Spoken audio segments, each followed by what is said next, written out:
vous êtes tout azimut, mais malgré tout concentré sur les valeurs vraies, les valeurs humaines, les valeurs fondamentales et sur les valeurs de qualité des produits, quels qu'ils soient, ceux en particulier que vous cuisinez.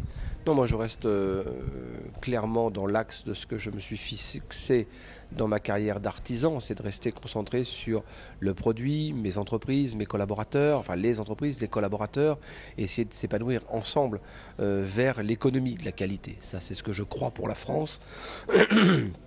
Et je ne m'en démarrerai pas. Il y a une économie de la qualité. Le low cost a été extrêmement pénalisant pour l'artisanat français. Le low cost n'a jamais rendu service à personne.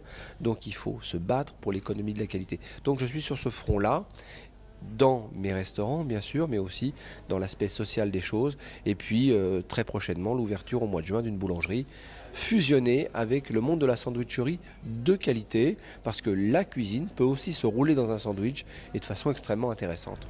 Dans l'esprit compagnon, j'allais dire, de votre ami Éric Kayser? Dans l'esprit compagnon, bien sûr, parce que je m'associe à un compagnon du Tour de France, avec qui j'ai tourné sur le Tour de France, qui s'appelle Joël Defive. La société se réinvente en région, hein, on le voyait, en particulier ici en Rhône-Alpes, qui est le carrefour important en matière de vin, en matière d'agriculture, en matière de fruits et légumes, en matière d'eau et bien d'autres encore. Vous disiez tout à l'heure sur la qualité des produits, je reprends votre expression si elle est toujours votre, la FNSEA est fossoyeur de l'agriculture moderne. Comment décrypter cette analyse? Moi, je pense que... Je l'ai dit, ça me gêne un peu de le dire, je ne veux pas me mettre l'index sur qui que ce soit, mais il me semble qu'il faut que les agriculteurs reprennent le pouvoir.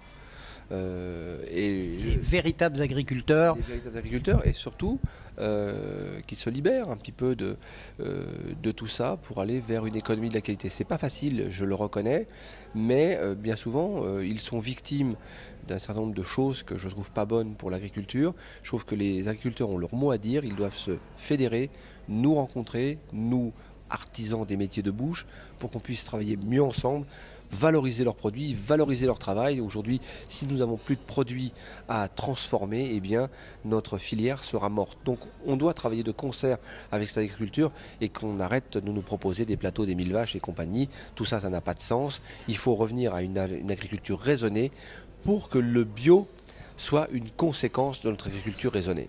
Thierry Marx, merci. On a bien compris vos propos, l'importance, la puissance, le côté humain, le côté transmission.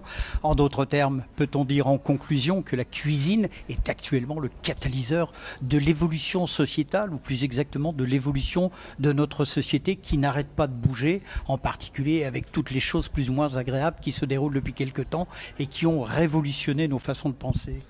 Moi, je pense que la cuisine aujourd'hui, c'est un monde encore apaisé.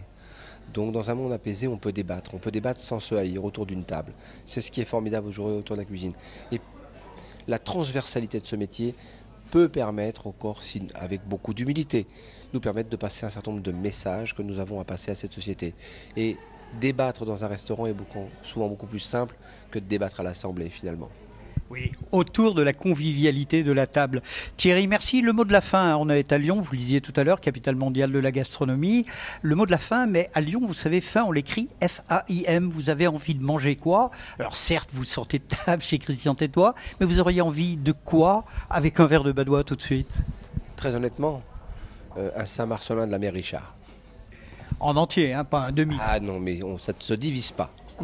Thierry, merci, belle journée, bel appétit et encore bravo pour toutes ces valeurs humanistes que vous portez.